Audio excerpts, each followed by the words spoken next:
Thank you and good evening. This meeting is Yeah, being one second. recorded. Thank you. Yogena chittasya padena vacham malam sharirasya cha vaidyakena yopakurotam pravaram muninam patanjalim pranjaliranatosmi stuve patanjalim vyasam shankaram cha munitrayam kartra sutrasya bhashyasya kramad vivaranasya cha.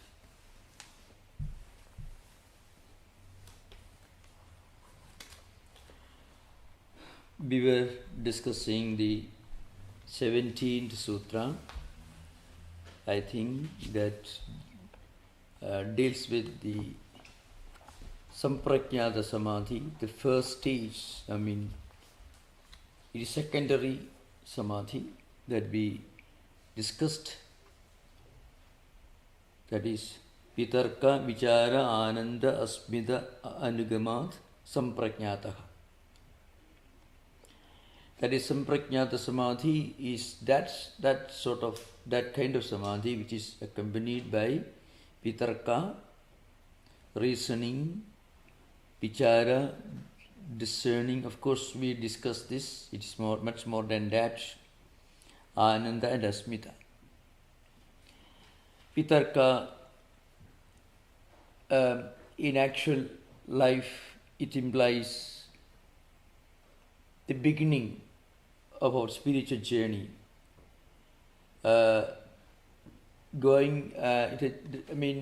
stepping into the journey of what Yoga Sutra calls the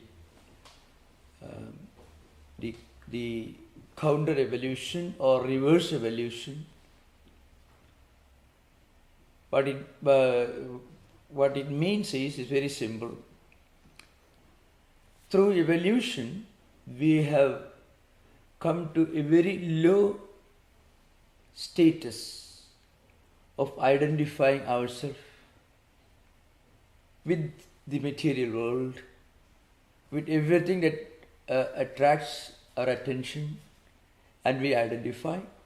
When we see something, we are attracted. When we hear something, we are attracted. When we, like that, all the five senses, dragging the mind to different sense objects, which actually create a kind of prison wall, and we start identifying ourselves with everything that is coming and going, this momentary, phenomenal world of objects. This is a very, very low status. From here, we have to reverse a journey. We have descended and reached the rock bottom. Now we have to start ascending. It is counter evolution or reverse evolution. How do we do that? First, we must think, what is that which attracts my mind? And why does my mind get attracted towards these external things? When a small problem arises, we get lost, we are shocked, we become concerned and worried, and when a momentary gain happens, then we are overjoyed. So we are caught by this transient world of objects. So slowly we have to first practice taking our mind away from the world of objects, and then we should analyze our own mind.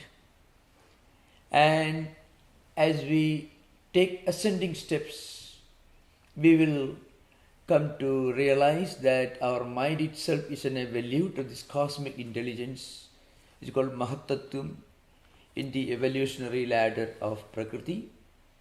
And then finally, we start identifying ourselves with the source of all this evolutionary process, Prakriti. In fact, in the coming sutras, we will discuss about two types of yogis, and this is a very important thing. Maybe I can prepare you for this at this stage itself. 19th sutra tells you, which we are going to discuss maybe not in this session, Bhavaprattayo videha prakritilayanam. That's a very interesting sutra.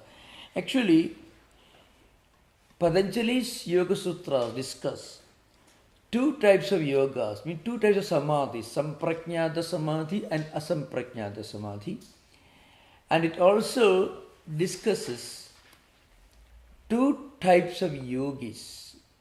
The first type of yogis, those who have not fully liberated, those who have not fully attained the highest spiritual enlightenment, those who are attracted by some special powers, special achievements.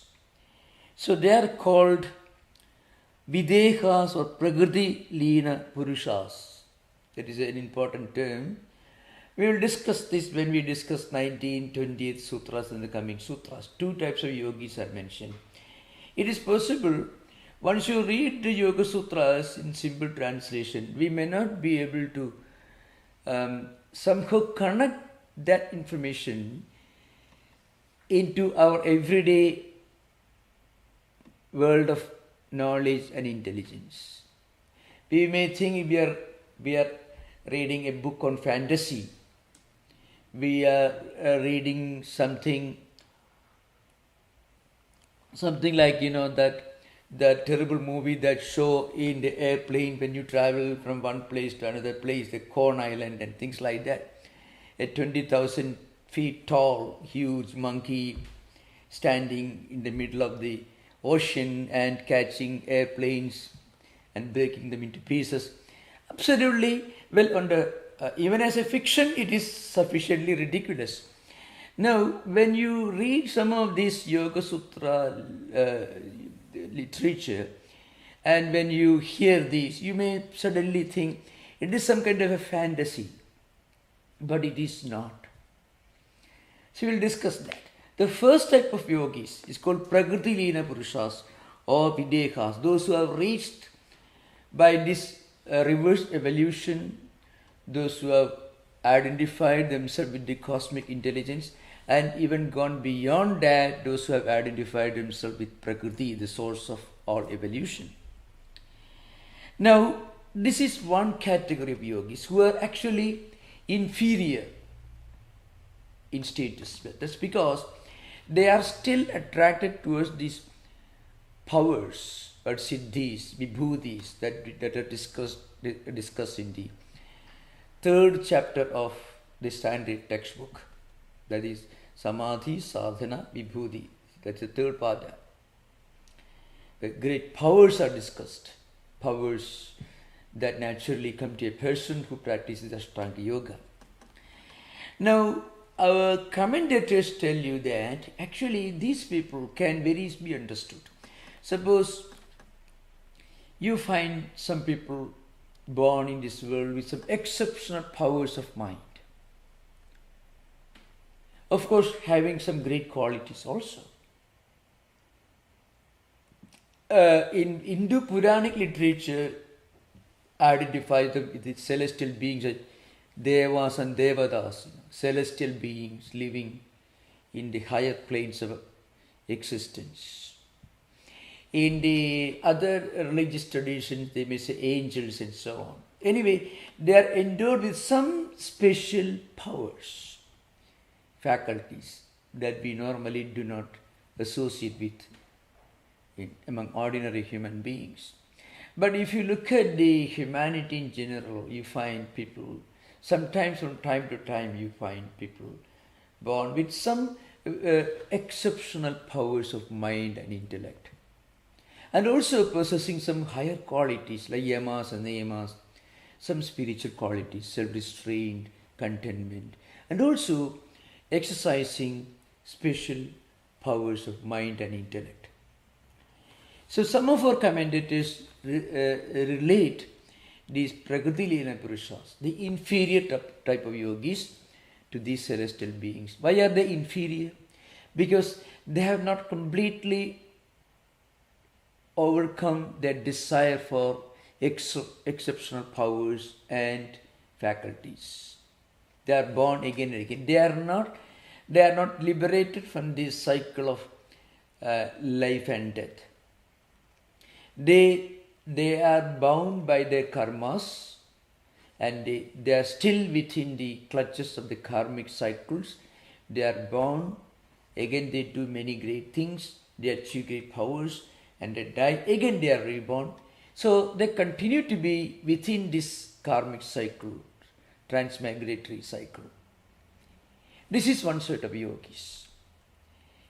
The other type of yogis are mentioned. They are actually called real yogis. I mean those who have liberated, those who attain Kaivalya. That's the 4th chapter, Kaivalya chapter.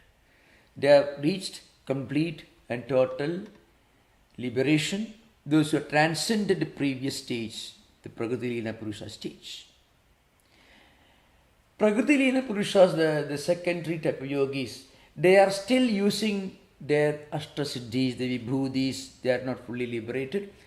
But the later ones, those who have attained liberation, they have reached Kaivalya, they are not born again. This will be discussed in the coming sutras, maybe not today, but in the coming days. Now, why it is relevant for us to remember this sutra here? The importance is that when a yoga practitioner, when he goes through this reverse evolution, through vitarka, he may reach a stage and he may reach this Asamprajnata samadhi. And then he may attain these powers, but he'll be subjected to karmic cycles. Vichara, that's again the subtle aspects of what we already discussed in Vitarka. Ananda, this Manomaya Kosha, that is, they are happy, they are unhappy, they are still gone beyond that. Asmida, awareness, they have attained this cosmic awareness. Now, this is one type of samadhi, that is Asamprajnata samadhi that we discussed. What we are now going to discuss is Asamprajnata samadhi, that is the 18th verse, 18th sutra. Virama pratyaya abhyasa samskara seshaha anyaha. This is the sutra. The sutra is analyzed very carefully by Vyasa in his commentary. So, according to Vyasa, this sutra, it should be properly analyzed. Virama pratyaya abhyasa purvaka, that is one. It's actually an adjective. Adjective which modifies, which qualifies, which explains the noun. The noun here is actually a pronoun. Anya means the other one. Anya means, what is the other? The other samadhi. What is the other samadhi? Asamprajnata samadhi. Because we already discussed Samprajnata samadhi in the previous sutras. Now the other, Anya, the other samadhi is discussed in the 18th sutra. And that other samadhi, what is the other samadhi? Virama pratyaya abhyasa purvaha. That is one important element of it. Virama, it means a person in his, all the vrittis, all the samskaras, all the impressions, all tendencies have completely ceased. That is Virama pratyaya. So, Sagala vrittinam uparamaha, the Vajaspati Misra writes in his commentary, means all vrittis have completely ceased to exist. Now, in English language, when we explain this, there is a problem, because normally in many books they use the same word, and that's because that's a problem of language when you interpret an alien philosophy in one particular language, tendencies, impressions, and so on. Very often vrittis are mentioned here. Vrittis, let us say, vrittis are the impressions that the first stage of impression. these vrittis become strong and established, they become samskaras. So, in a person who has successfully overcome, transcended all vrittis, in other words, this particular Asamprajnata Samadhi is preceded by total cessation of all vrittis. This Asamprajnata Samadhi is sometimes called Nirbija Samadhi. You find in books, you can find it Nirbija Samadhi sometimes used here in many books. Nirbija actually means, in the Vyasa's commentary also uses the word Nirbija, that we'll discuss later. So a person who has practiced this Virama Pratyabhyasa means it's Paravairagyam. Paravairagyam means the highest Vairagyam. We already discussed this in the previous sutra. What is Paravairagyam? That is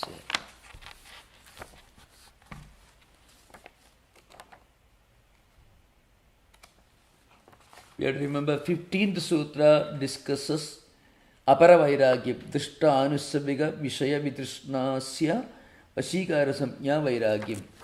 That is the one kind of Vairagyam in which a person doesn't have any attraction, who has total dispassion for any kind of earthly or heavenly cravings or pleasures. That is Aparavairagyam, the secondary, the inferior kind of dispassion. The supreme dispassion is Tat Param Purushakhyadehe Gunavaitrushnim, that Vairagya which is the nature of total non-attachment to the gunas. I mean, in a person where in whose mind all the impressions, samskaras, tendencies, attractions all have become almost like burnt seeds. If those seeds fall even on fertile soil, it will not sprout. Somebody who has reached a higher level of dispassion is completely overcome the influence of the lower desires of his mind. And that is the supreme renunciation or supreme dispassion. Now, this higher samadhi, Asamprajnata Samadhi or Nirbija Samadhi, is preceded by the constant practice of this supreme dispassion, that is Paravairagyam. So that's the meaning of the first part of the sutra. Samskara seshaha anyaha. It means in such a person, the samskara or the impressions remain only in their latent or potential form. They never manifest. I made this comparison earlier. Those who have reached only the preliminary stage of dispassion, reading books, practicing yama-niyamas, sometimes practicing, read contemplation. So many people can do that. Anyone can practice this. When we feed our mind with good intellectual, spiritual, emotional food, our mind naturally is elevated. Our desires, our thoughts, our objectives in life also become more and more sublime, more and more spiritual. At that stage, one is able to transcend all negativity. That's a popular term common these days, so I'm using that term. So it may help many people to connect with what we are talking about.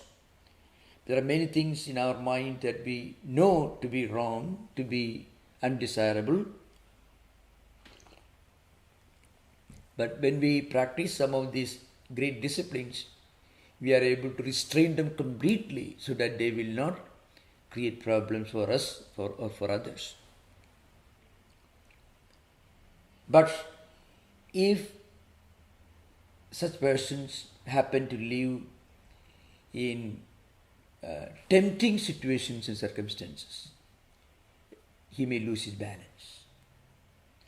He can get trapped. That stage is aparavairagya, means the preliminary stage of dispassion. Then what about the higher dispassion, paravairagyam? That's a stage where you have got with you all the samskaras, but they have become like burnt seeds. Seeds, if you fry in oil or burn or cook, or maybe powder into, or make it dissolve in water, that seeds are not going to sprout, even if you put those burnt seeds or cooked, fried seeds in fertile soil. So, at that stage, one is completely able to transcend the influence of negativity. So that's why Vyasa writes here, so in such a person, samskara seshva, such a person, only in the potential form remains samskara, but those samskaras will not be a problem for him. Anyaha. Now here Vyasa's commentary. Sarvavritti pratyastha samaye samskara sesho nirodhas chittasya samadhi nirodhaha chittasya samadhi asamprajnataha. Sarva vritti pratyastha samaye means all vrittis, all the negative samskaras. In fact, at the highest stage of asamprajnata samadhi,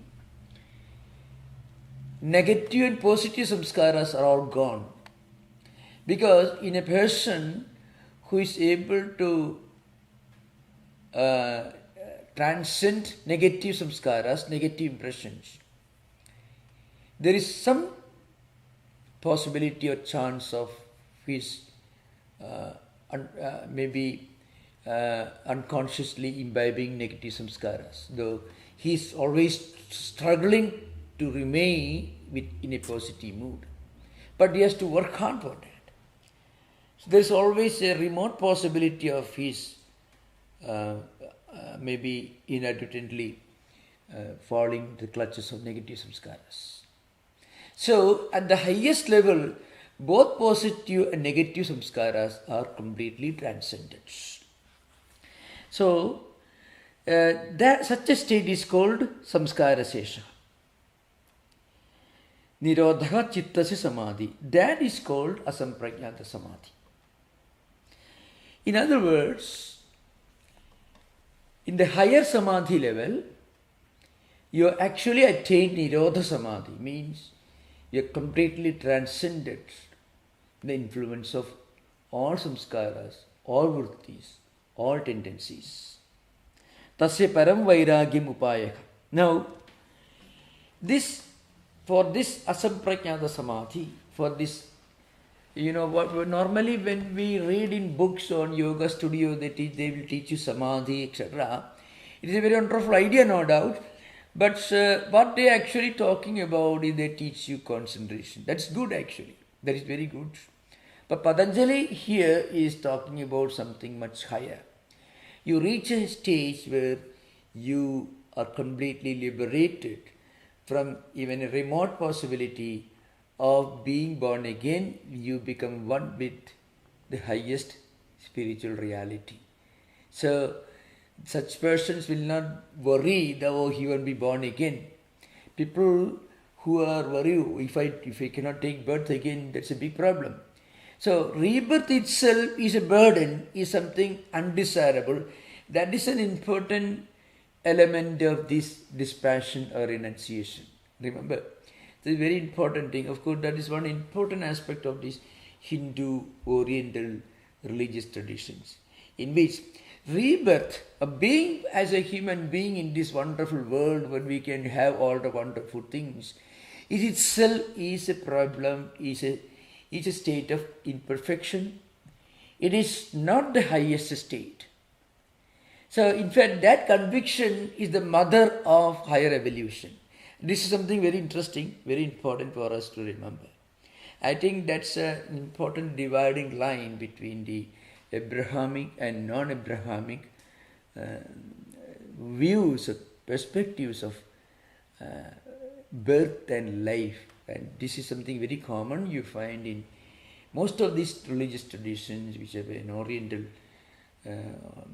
origin, like Hinduism, Buddhism, and all other umbrella religions which belong to whether Jainism, Sikhism, and so on.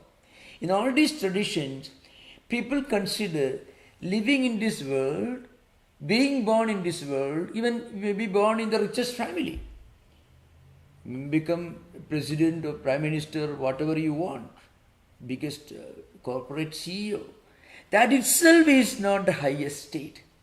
It is an inferior status. Now, to look upon that as an inferior status, you have to be a Buddha only. You have to be nothing less than a Buddha. Because only Buddha can look upon this as something undesirable. That's why he gave up everything. One night he left his palace and walked to 1200 miles and sat under a tree. Ihasane sushudu me shariram tugasti mamsam cha vilayam cha yatuhu aprapya siddhim behu janma durlabham naivasanat kayamadas chalishyade. Buddha, these are the words in which the biographer describes what was going on in Buddha's mind as he sat under the tree to meditate. And this man, he had no problem. Yeah, he was a prince. He would soon be proclaimed the next emperor. He was the heir apparent. He was the eldest son, the only son of his father, who was the king of a kingdom. And he was brought up in luxurious circumstances. He did not know anything about the darker side of human life. Such a man thought, it's absolutely undesirable. I want something better. And what was the better that he was looking for? He dressed himself as a mendicant. In modern times, you can say a homeless man. Walked 1200 miles. And he was going in search of something of which he was not sure. He thought it was some kind of an enlightenment, because he saw something special on the face of a monk whom he saw as he was traveling in the streets of Lumbini, the capital city of his kingdom. And he saw a dead man being taken to the cremation ground. He saw a sick man, an old man. And then he saw a monk, and that monk's face was something and he wanted to be like that monk. Totally no problem, no misery, nothing. And he wanted to be like that. Now, is it possible for every human being to have a feeling of total disregard for things that normal human beings work hard their whole life? Well, that is paravairagyam, to be very frank. That's why this highest samadhi is preceded by that kind of paravairagyam, virama pratyaya abhyasa purvaka. Okay, now, tasya param vairagyam upaya. So, to reach this highest asamprajnata samadhi, paravairagyam, the supreme dispassion, is upaya, means the means. You have to practice that, this highest sense of renunciation or dispassion. Then only you can reach this highest asamprajnata samadhi.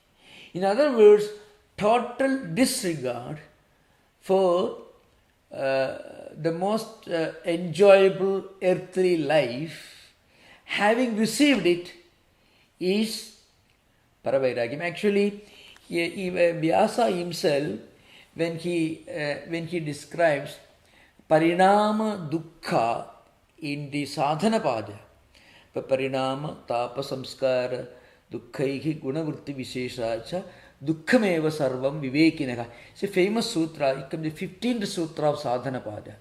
In that sutra, Vyasa raised this parinama dukkha.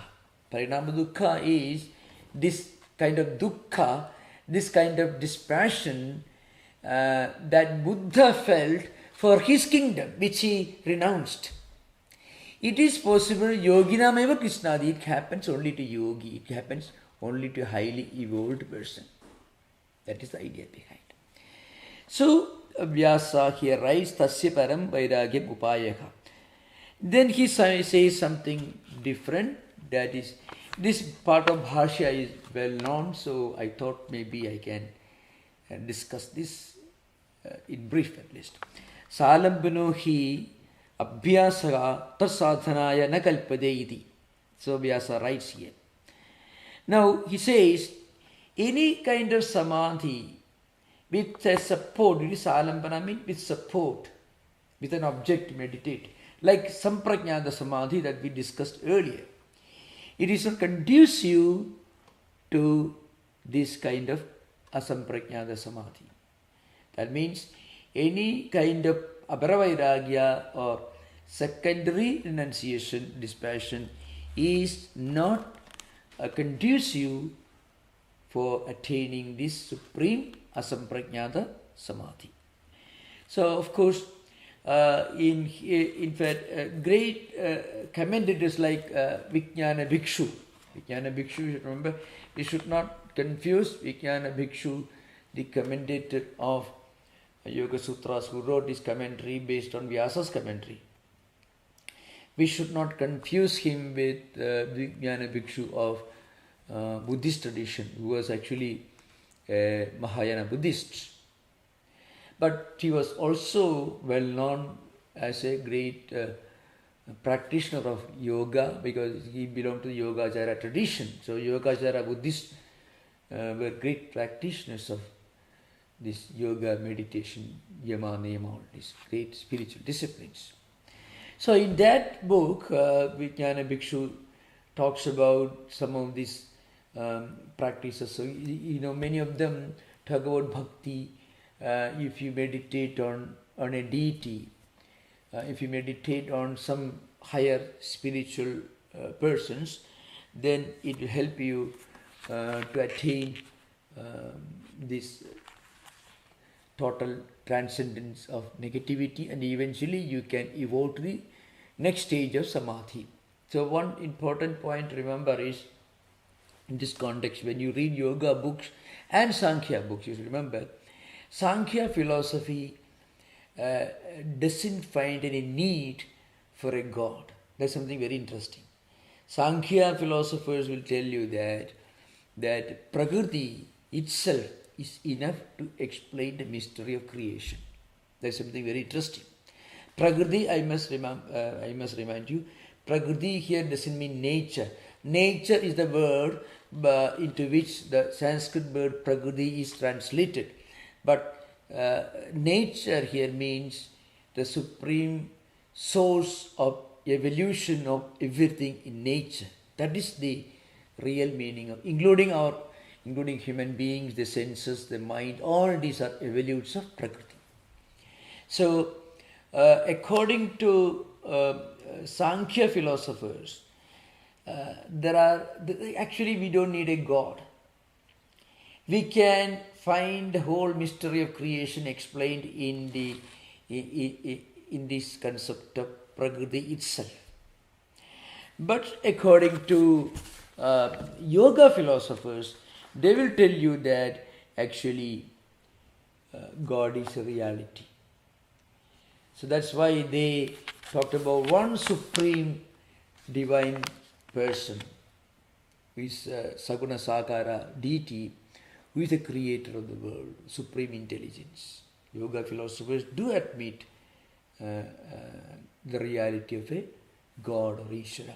But Sankhya philosophers normally do not accept the role of a God. They say, the God you're talking about is only a liberated soul. That's all. One of the Prakriti Leela Purushas. That's their view. We have to remember in this context The higher relevance of yoga sutras will become relevant only, become clear only in the light of Vedanta, which I am going to discuss after this. So, salambano hi abhyasaha tas sadhanaya nagalpade virama pratyo nirvastuka alambani kriyade. So, what happens is, when you practice this virama pratyaya means here the cause, karana. Virama here means uparama, means cessation of all vrittis and tendencies. When this happens, you don't have a single object on which you are meditating. That such a arthashunyaha, no object of contemplation. Tat abhyasa purvam chittam niralambanam abhava praptam iva bhavati iti esha nirbijaha samadhihi asamprajnata. This is Vyasa's commentary. What Vyasa says is very simple. I shall try to explain. Tat abhyasa purvam chittam niralambanam abhava praptam iva. Now, when a spiritual seeker who have already reached Samprajnata Samadhi, when he is progressing towards Asamprajnata Samadhi, the higher Samadhi, then what he does is, he transcends the need to concentrate upon an object. Rather, he can concentrate on his own mind, his own chittam. And the chittam itself becomes niralambanam. It doesn't require any other support. And then what happens is, abhava praptam, he transcends his own mind. And he feels as if the mind is not existing. Actually, these are the ideas which later on entered Buddhism and which paved the foundation for this mindfulness, all these ideas which later sprang up in Buddhist tradition. So transcending our mind, going beyond our own mind, which is an important principle in Vedanta also. When we actually transcend our mind, what is happening is, we transcend our lower identities. We go beyond our lower identities. Actually, it's a very wonderful thing. Even for us, as a spiritual practice, even in some kind of a psychological counseling as they do, you think you empty your mind, think as if you don't have a mind. Of course, that is not the way to do that, and you are not going to transcend the mind that way. Only you get a little relaxation. People normally sit in an easy chair, some soothing music, maybe something very cool atmosphere, and then you go beyond your mind. That is wonderful. That may help you to get some relaxation. There's no doubt about it. But there's a deep philosophical truth behind this. If we can transcend our mind, all problems will be over. Now, what is the meaning of transcending the mind? The meaning of transcending the mind is going beyond our lower identities. In our everyday life, we identify ourselves with many of these lower levels of evolution. The evolutionary ladder, I don't have a blackboard here to present, but it may be wonderful for you to remember. At the highest level, Prakriti, the source of our evolution. Then you are coming down to the lowest levels, lower. Below that, Mahat Tattva, cosmic intelligence. Below that, Ahankara or Asmita. That means awareness. I am this, I am that, etc. And below that, this awareness, this Asmita, the Ahankara has got 3 dimensions. Ahankara, Asmita, awareness, whatever you may call it. It has got 3 dimensions. Sattvika, the more serene, the more pure, the more refined. From that, mind evolves. And then Tamasika and Rajasika. From these, our senses evolve. And the Tamasika Ahankara, Tanmatras, and the external world objects evolve. Now we have reached the rock bottom. That's why we identify ourselves. When we see something, we identify ourselves as the person who sees that object. That's why we get attracted to something that is visual. Or we hear something, we get attracted to that sound. That is also part of this lower evolutes. From here we have to reverse the journey back to our own home. First we should reach Prakriti and then Purusha. Those who are reached in their reverse evolution up to Prakriti, they call Prakriti Leena Purushas. They are evolved. They still have attraction for some special powers. Sometimes you find in the world people you may call geniuses. But there are two types of geniuses. There are some geniuses, people with supernatural abilities, but also endowed with some higher moral qualities, spiritual qualities, self-restraint, yamas, niyamas, etc. One type, and who do only good things for the world. They do only good things. They speak only for the good of others. According to Patanjali system, they are called Prakriti Leena Purushas. They have reversed the journey, they have reached the source of evolution, Prakriti. How do we distinguish them from the opposite? There are also people with special powers who have done a lot of damage to themselves and the rest of the world. There are aberrations. Actually, it happens, Why do these aberrations occur? I give you an example.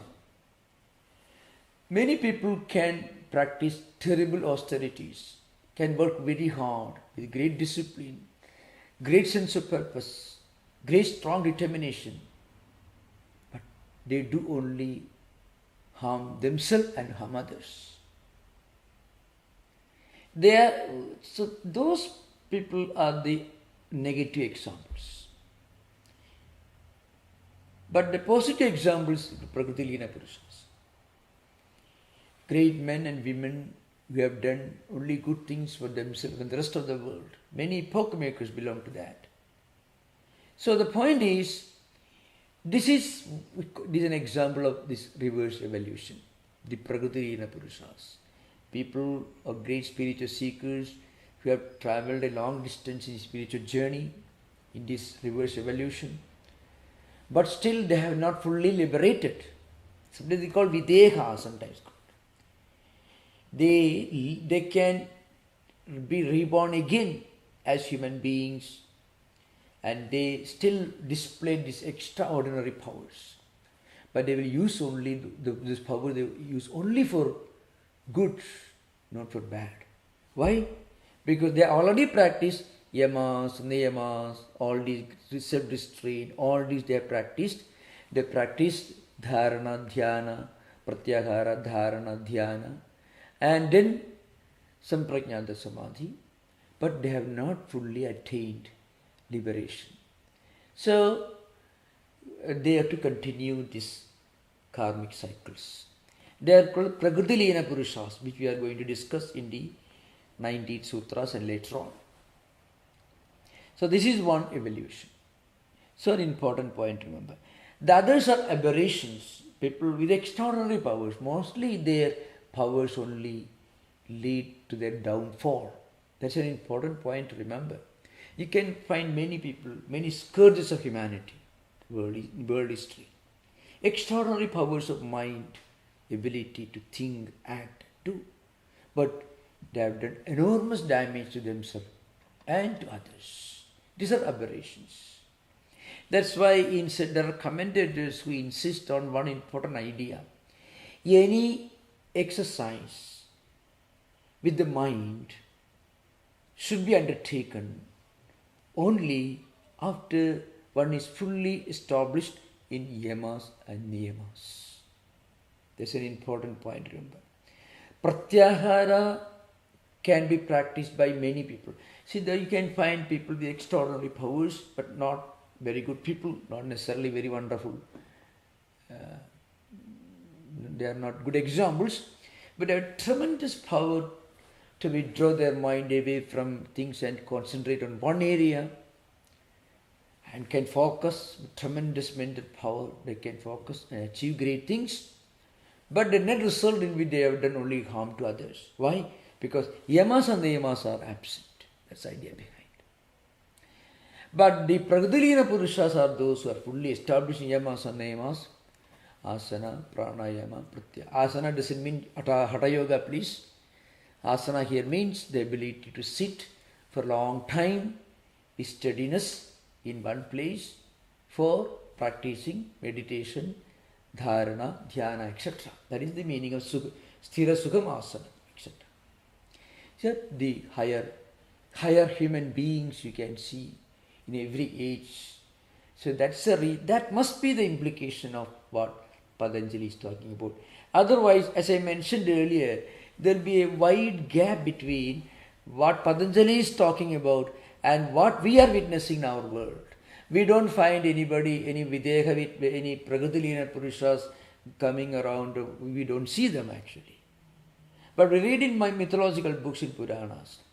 But some commentators have hinted that these Pragadilina Purushas are Adhikarika Purushas, means some great authentic superhuman beings, supermen, superwomen, who are born from time to time doing good for the world, but they are not fully liberated, because if they are fully liberated, they won't be born again and again. That's the idea behind. I think we can have interaction. Of course, I shall little more, I may discuss this Patanjali Sutra. Okay, now as I mentioned earlier,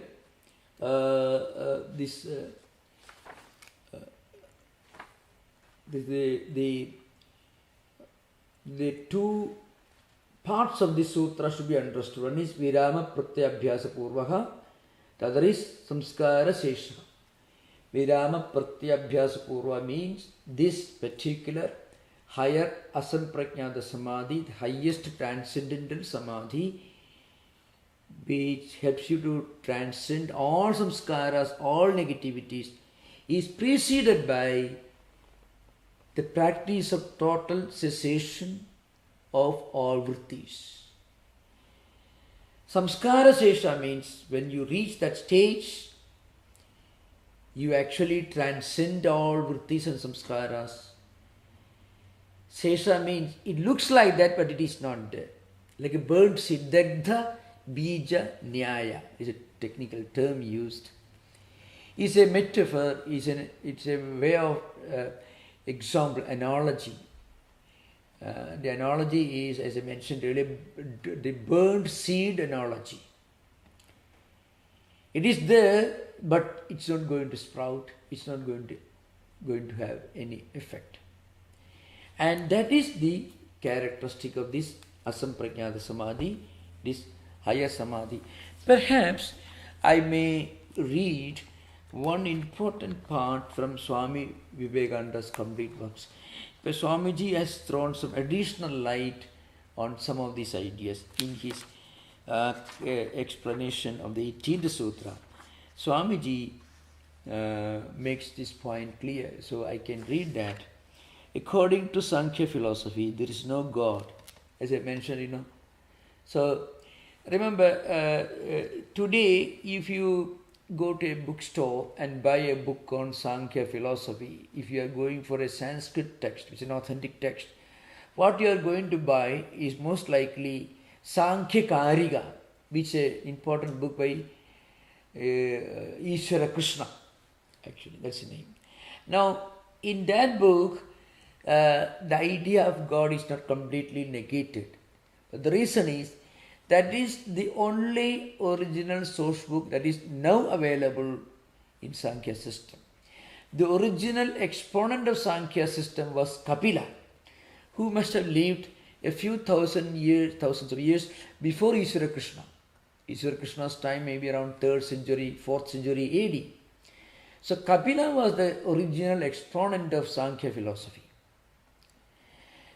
That Kapila did not accept the reality of a personal God. So that's why Swamiji says that according to Sankhya philosophy, there is no God. It says that there can be no God of this universe, because if there were one, he must be a soul, and the soul must be either bound or free. How can the soul that is bound by nature or controlled by nature create? So that's the idea behind. So, and then if it itself is a slave, on the other hand, why should the soul that is free create and manipulate all these things? It has no desire, so it cannot have any need to create. So that's the logic Swami is using here. So again, remember, this is not Vedanta. This is Swamiji's input, his attempt to explain some positions of Sankhya philosophy. We should be very careful when we read Vivekananda's literature, as any book for that matter. I have often confronted problems here, something very funny. In Shankaracharya's commentary, it's a world of books. It's a lifetime effort to study Shankaracharya's books, which he completely finished writing before he was 12 years old. So today you find, if you go to India, old men, maybe in their 80s, 70s, who must have been studying for 50 years in the whole lifetime, still struggling with Shankaracharya's commentary. And all the books they're trying to study were written by a boy who had not finished his maybe primary school. So that's something very funny. Now in that book, he brings in different arguments from different schools of philosophy. So he wants to write about debate. So first he will clearly state the views of the opponents, the other philosophers, whose views here he finds some problems with, like for materialists and so on.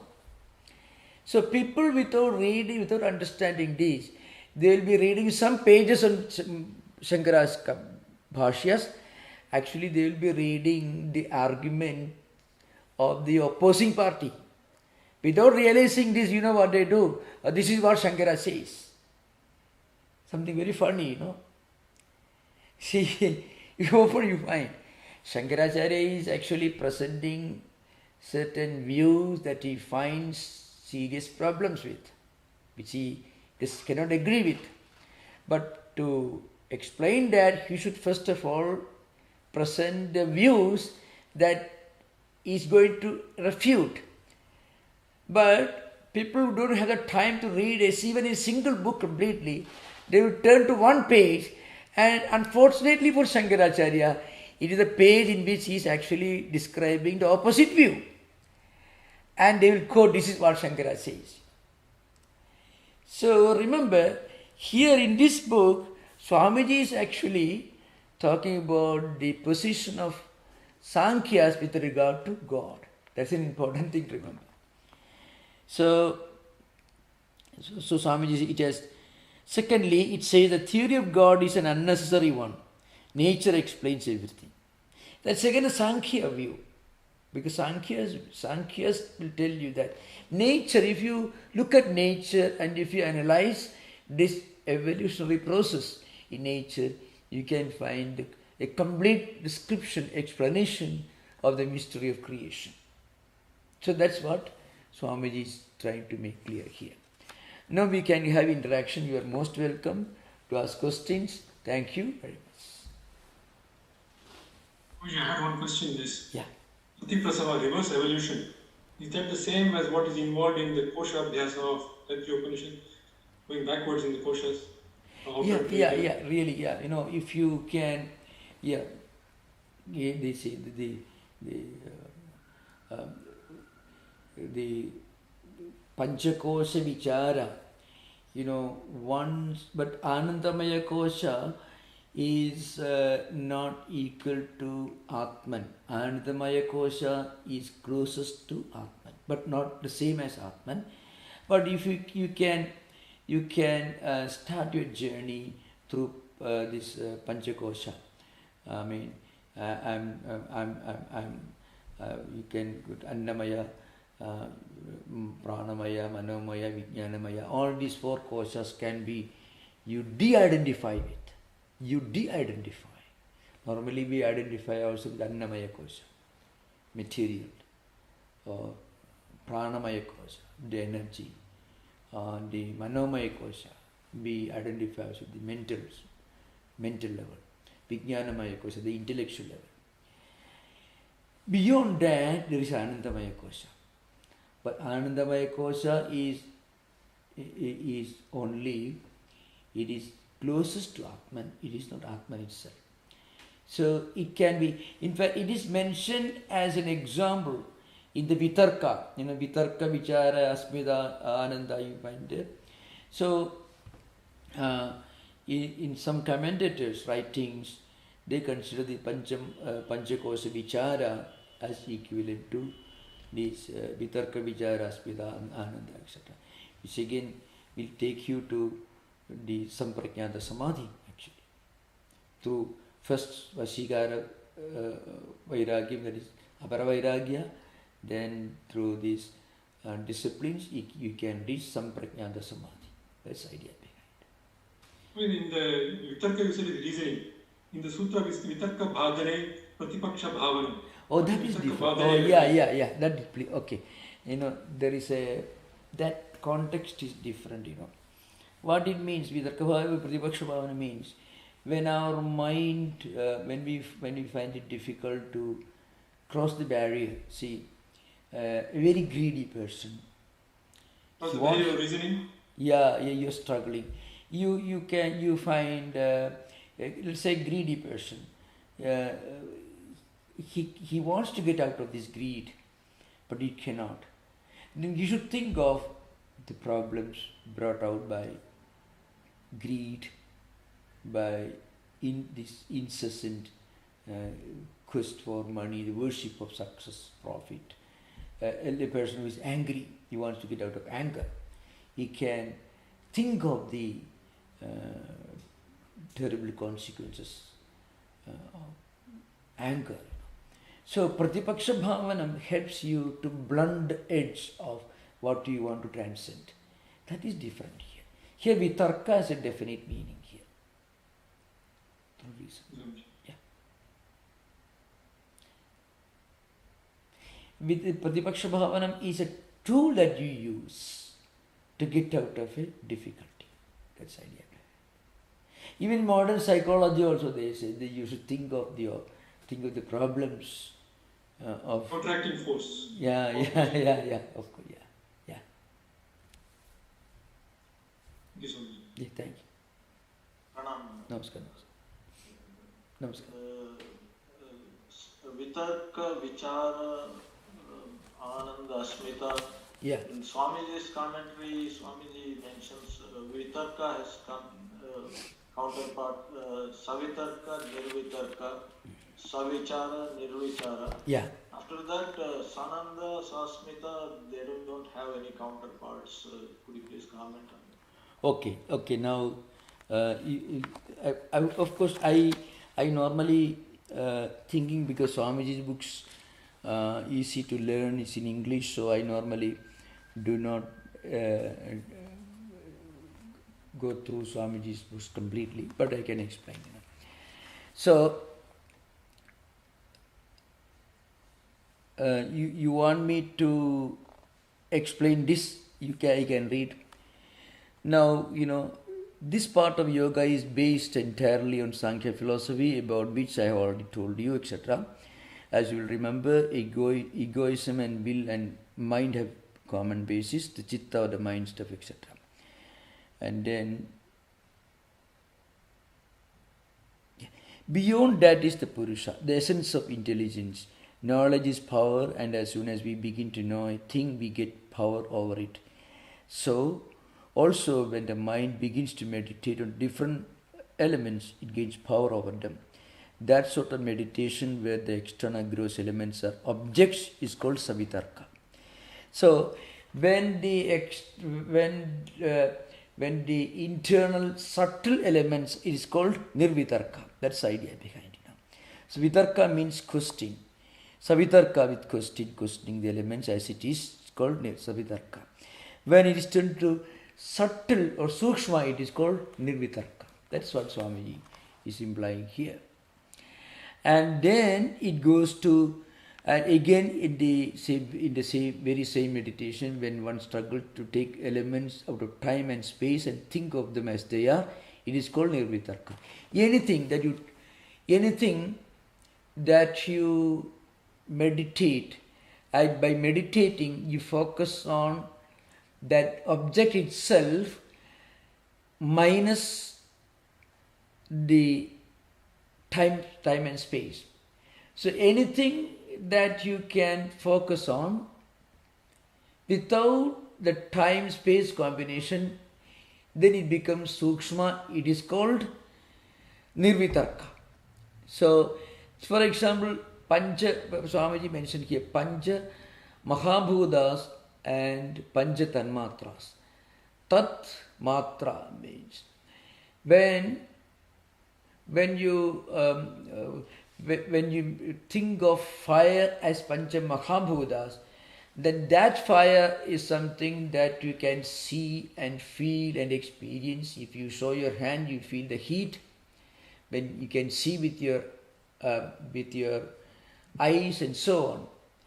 But if you can think of that fire principle, not fire, but fire principle, which means you detach it from its external dimension and you focus on its sukshma internal dimension, then it becomes tanmatras. That's why, remember, vitarka is reasoning, vichara is a discerning mind. The vitarka itself, at the savitarka level, it is the sthula, and in the nirvitarka level, it is sukshma. So, in the vitarka itself, you evolve from savitarka to nirvitarka. So, that's the idea behind. Similarly, savichara, nirvichara, etc. In all these aspects, there is the sthula and there is the sukshma. When anything that you concentrate upon with a form and if the space, and then of course there are other aspects, a causation and other paraphernalia behind and before it. It's all gross, sthula. The same object, if we can focus on, without time and space and causation. I mean, anything which has a time and space, you have to think of who is behind, what is the cause for it, what is the cause, and what does it create, and whose cause it is, and whose effect it is. So, once you detach this time, space, cause equation, from this it becomes sukshma. That's what Swami is talking about. Swami is bringing different aspects from Sankhya philosophy to explain this. You don't find many of these ideas in the yoga system, but Swami is explaining. That's why his writings are more, it makes a lot of sense. It made a lot of sense in those days. It is not exclusively on yoga alone. He brings in a lot of Vedanta and a lot of Sankhya also to make it more sensible. If you read Yoga Sutras by themselves, we often find a disconnect, a distance. That's why I often mention Yoga Sutras can be properly understood by giving the Sankhya philosophical background and also by pointing out its limitation in comparison to Vedanta. So, when we discuss the Pragadilina Purushas and Videhas, so the same category, we will discuss that subject. It comes in the coming sutras. Thank you. Yeah.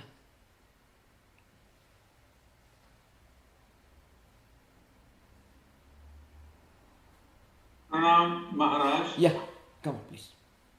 Maharaj, I am still of Vedanta, or could you go over them for me? Yeah. Okay. Maybe you will. I shall explain now, but you can also refer to Viveka Chudamani, which is a slightly bigger book, and the early pages you find this clearly mentioned. But now I shall try to explain. Now, there are 7 disciplines which are very important from the point of view of Advaita Vedanta. But there are 4 disciplines which are very universal, very general for all spiritual seekers. Together, there are 7. So I shall try to explain. The first 4 together is called Sadhana Chadushtayam, means 4 means, 4 methods. These are very universal, very important and very relevant for all spiritual seekers and in fact for all students of philosophy.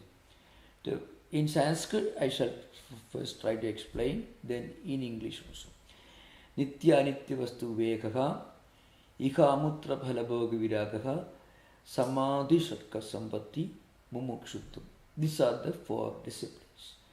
First one is Nitya Anitya Vastu Viveka. That's the first one. Nitya means the real, the capital letter R. Things which are absolutely real.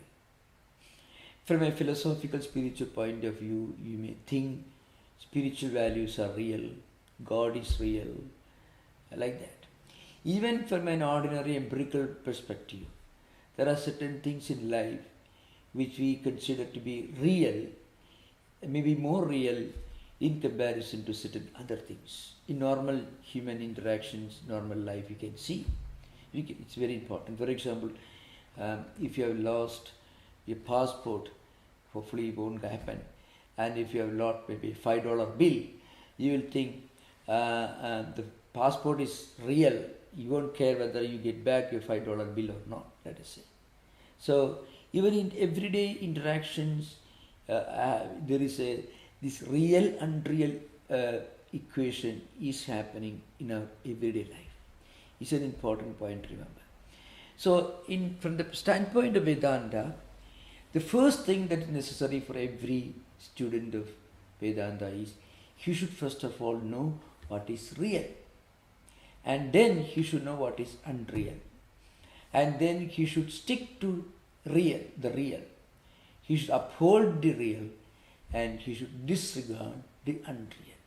So that's called Nitya Anitya Vastu Veka, proper discerning wisdom discrimination between the real and the unreal. In Vedanta, Atma is real, Brahma Satyam. That is the real. Brahman or Atman is real. Everything else is unreal. Unreal doesn't mean non-existent. Compared to the real, the other one is relatively unreal. And that is an important point to remember. In English books, when you read world is unreal, actually it can be terribly misleading. Vedanta never tells you this world is unreal. Absolutely crazy. In fact, in Brahma Sutra Bhashya, there are long passages where Shankaracharya refutes the Mahayana Buddhist view, the Vijnanavadin school, which tells that this empirical phenomenal world is unreal. The world of objects is unreal. That's one view. In the Mahayana Buddha philosophy, there are 2 levels of Mahayana Buddhism. There's subjective idealism. One is called Alaya Vijnanavada, the other is called Pravritti Vijnanavada. According to the previous school of Alaya Vijnanavada, one permanent subject is there, but all other things which come and go, they are unreal. But there is a platform on which all these appear and disappear. Then there is another school, Pravritti Vijnanavada, which is later school of Vijnanavada. It was attributed to Dignaga, who lived sometime maybe in the 5th century, 6th century AD. According to Dignaga, everything in this world is unreal. So the question, if everything is unreal, there should be somebody who realizes the unreality of the so-called unreal. The world unreal it should be witnessed, experienced. The unreality itself is something that could only be understood against the background of something which is real. Remember, it's an important thing to remember. So, the very idea of unreal makes sense only against the background of something which is not unreal, which means which is real. So, Shankaracharya refutes, and Shankaracharya says, this world as such that we see, it is not absolutely unreal. As the Vijnanavadins say, it is real. This is an important point, remember. So, and then he gives some funny examples. You have eaten lunch. Can you say, no, I did not have my lunch?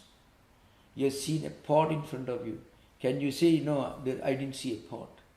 And he gives example, In fact, in this way, actually he takes example eating food. You are hungry, you eaten now, have a wonderful lunch. And no, I was not hungry, I didn't eat. You cannot say that. So Shankaracharya gives this example and he says, you cannot say that.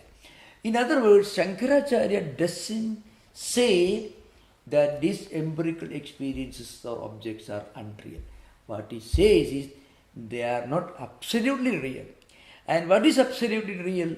Something which remains the same in the past, present and future without a change, which will be the same experience and the same in the in waking state, deep sleep state and dream state, Jagra, Swapna, Sushupti remain the same.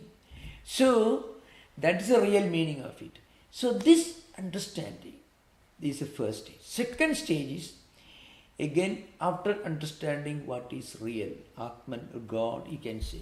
In popular religious philosophy, when I talk to people who may not be fully comfortable with Advaita, I would say, in popular religious culture, God is real, the only absolute reality.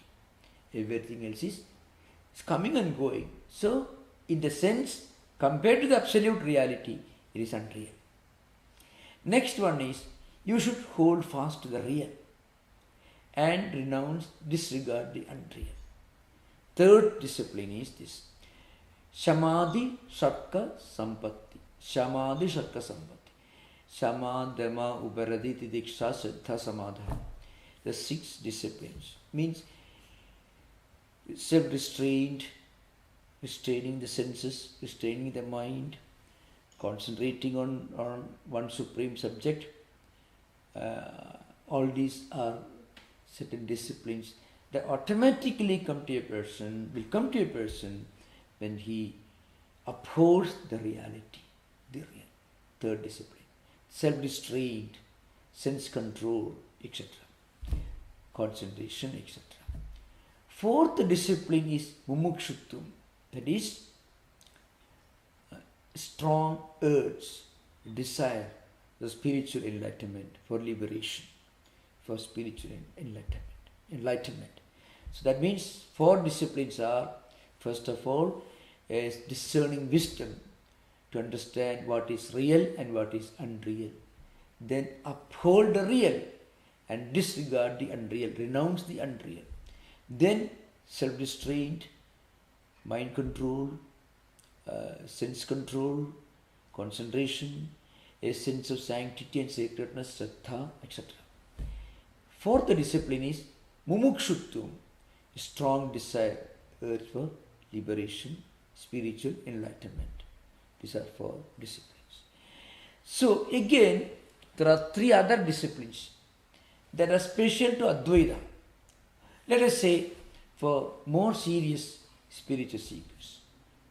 Sravanam, Mananam, Nididhyasram. These are the 3. Sravanam means listening, reading, understanding, by hearing the right message, the truth. When you read a book, when you listen, actually what is happening is you are feeding your mind with great spiritual thoughts and ideas. First stage. Second stage, but you should listen or you should study. Sravanam literally means listening. But in modern times, we should understand it in a more comprehensive sense.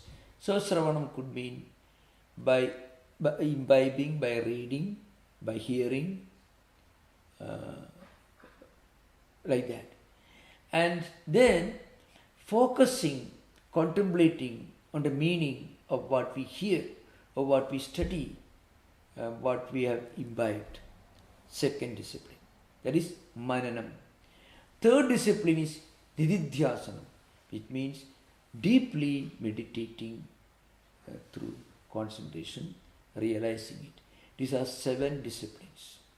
Of which the 4 disciplines that I mentioned first, sadhana, chatushtaya, means 4 fundamental disciplines, are very universal, very important, very relevant for any serious spiritual seeker. Thank you for taking the time to explain that. Thank you.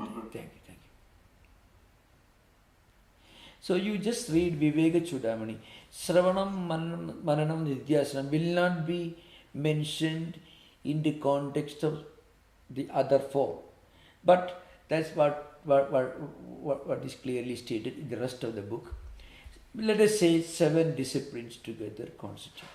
But the first 4 ones are very important. That is the real, unreal, the discerning wisdom, the upholding the real and disregarding, renouncing the unreal. Then self-restraint, restraining the mind, restraining the senses, then developing a reverence, a sense of sanctity and sacredness for the statements of books and teachers, and then the ability to concentrate. Fourth one is an urge for spiritual liberation. And some teachers who have commented upon Viveka Chudamani tell you that even if you are little, maybe you don't have all the qualifications, still a strong urge, a strong sense of quest, search for one's own spiritual liberation, spiritual enlightenment itself can automatically bring in other qualifications. Is Swami Prabhupananda's version of Viveka Chudamani sufficient? Certainly.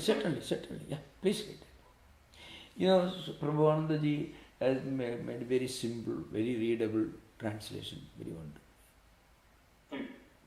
Right? When you explain, I have to explain more than what is written in a book. When you read it, you can understand more easily, because printed words will become clear if you read again with this recording. Yes, sir. Yeah. Hari Om Maharaj. Hari. Maharaj, one question is, so while developing a reverence for incidents such as Buddha's renunciation, which you were talking about a little earlier today, do we stand the risk of premature renunciation? Like someone who is not prepared or detached enough, renouncing and then burning out while trying to practice? No, that's true. Actually, Swami Vivekananda, in some of his writings, Raj Yoga, he actually refers to this problem, really speaking. It's a very important subject actually raised. Swamiji is speaking about, he was a great student of history. People who have taught, people who didn't reach the level through proper method, especially without going through the fundamental disciplines, gradual disciplines, suddenly get some great idea and then you get inspired. It has created a lot of problems in this world. Swamiji, historically, he talks about some religious movements which suddenly arose with great energy and great power, military and economic power. And all they claimed they were inspired by some teachings. Actually, and Vivekananda says one important proof whether a person who claims to be inspired or not is, does that person tell you that it is something that he got and you cannot get it? Then it is inherently irrational. It's a very great statement in Vivekananda. What he says is, real spiritual experience, real spiritual enlightenment is something universal. It is possible for everyone. So it's something like, it's like science, so to speak. If Einstein says that what he discovered is all right for him, but others it is not relevant. It's not science. Nobody will admit him, nobody will agree that what he said is true. So it's just pure science. Vivekananda makes a very profound statement. Remember, he said all this 120, 30 years back. And you can imagine the history of modern times. So, true spirituality is very transparent and very objective, very scientific and very reasonable. The greatest upholder of reasoning was Shankaracharya.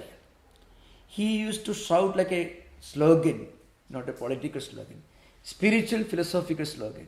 Sutya, yuktya, swanubhutya. You know what it means? First you listen, you read the books, list scriptures, or whatever it is. Then he says, use your brain, use your own wisdom, your own intelligence. Yuktya, yukti means logic, logical reasoning. And then he says that's not enough. Then you should bring it to your own experience.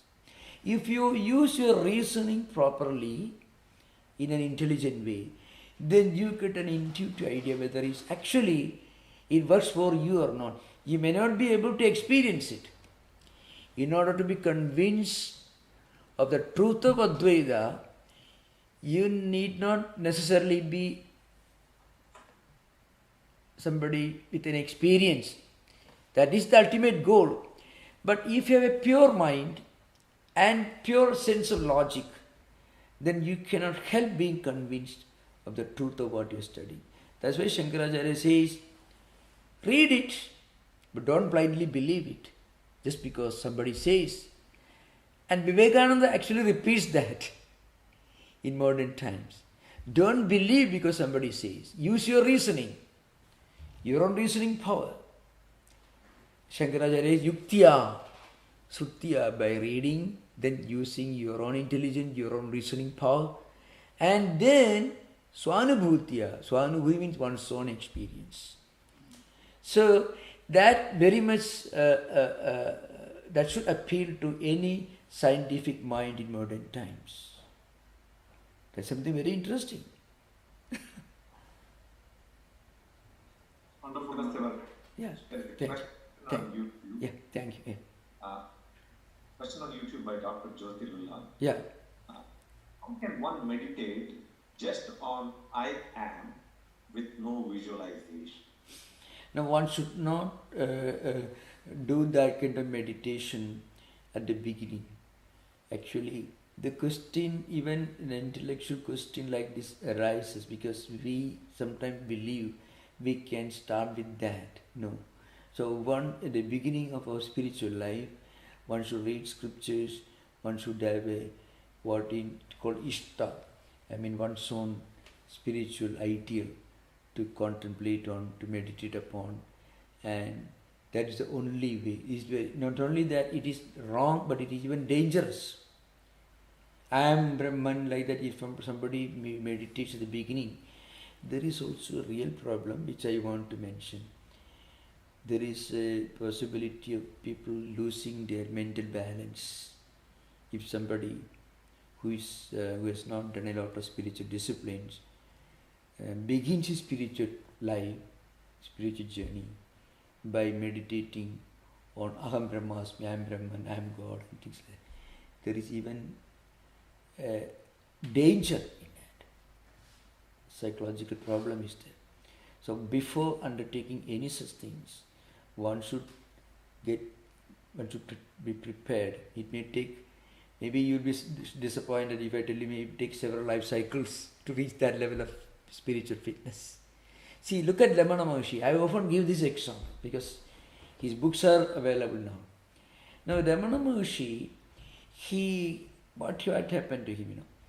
His father died and that this man was here, now he's not there, where did he go? That whole trauma actually took him to that Tiruvannamalai, and then he went to the temple, and of course then he sat. That's the beginning of his spiritual journey. But really speaking, Vedanta tells you, Vedantic perspective tells you that he must have practiced a lot of spiritual disciplines sometimes in his previous life cycles. Otherwise, the death of a person doesn't mean anything to you in a philosophical or spiritual sense. This is an important thing. How can the death of his father become a turning point in his life, in his philosophy? It doesn't happen. That kind of philosophical perspective, it's not common, it doesn't happen in one life cycle. So that's why we should always begin our spiritual journey at the saguna level, an idea of Ishta, an idea of a God or absolute reality, and then one should follow the rules and disciplines slowly, and then only the I am God or I am Brahman, those things one should never even. You can study, you can be steeped in Vedanta literature. That's very good actually. Even if you don't realize Brahman, it's a pretty distant goal, remote goal. Reading about Vedanta books, actually, it purifies our mind, It takes our mind away from the world of senses. It keeps the mind somewhere in a higher plane, really speaking. That's good. That is helpful even when we are working in the office, even when we are worshipping God.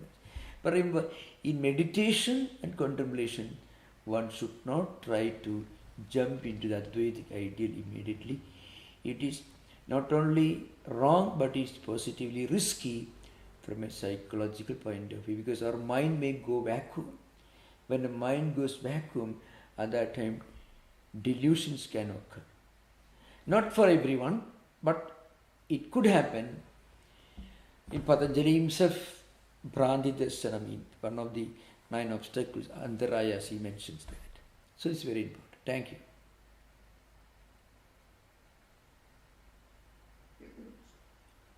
I think we have done Maharaj. Thank you. Thank you for the wonderful Q&A. Very, very, very, very much appreciated, especially the questioners. Thank you. Om Shanti Shanti Shanti Harihi Om Tat Sat Sri Ramakrishna Arpanamastu. The recording has stopped. 1 minute. 1 minute. I'm sorry, I am not stopping. Please listen. There's a very important announcement for you. I forgot. There will be no Yoga Sutra class next Sunday. So please remember, there will be no Yoga Sutra class next Sunday, July 18th. So the next class will be on Sunday, July 25th, 6 p.m. So please remember, there will be no Yoga Sutra class next Sunday. That means the next class will be on July 25th. Then we have an important celebration, and we will be showing that in our YouTube. You can get information from our website. Guru Purnima. We are celebrating Guru Purnima. It's an online celebration. Saturday, July 24th, 2021. So Saturday, July 24th, 10 a.m. in the morning. The puja, you will have worship, puja, music, and then a talk, an important subject, the spiritual significance of Guru Purnima. So the program will be over by around 1 o'clock, maybe 12:30. So remember, Guru Purnima celebration, online celebration, Saturday, July 24th. It begins at 10 a.m. in the morning. There will be worship, music programs, and also a lecture on the spiritual significance of Guru Purnima. And you will have no Yoga Sutra class next Sunday. The next class will be on July 25th. Thank you. Namaskar. Thank you. Thank you. Thank you. Thank you.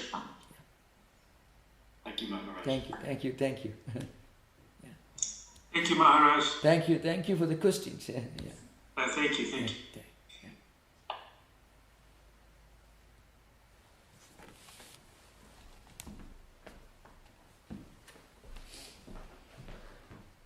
Thank you.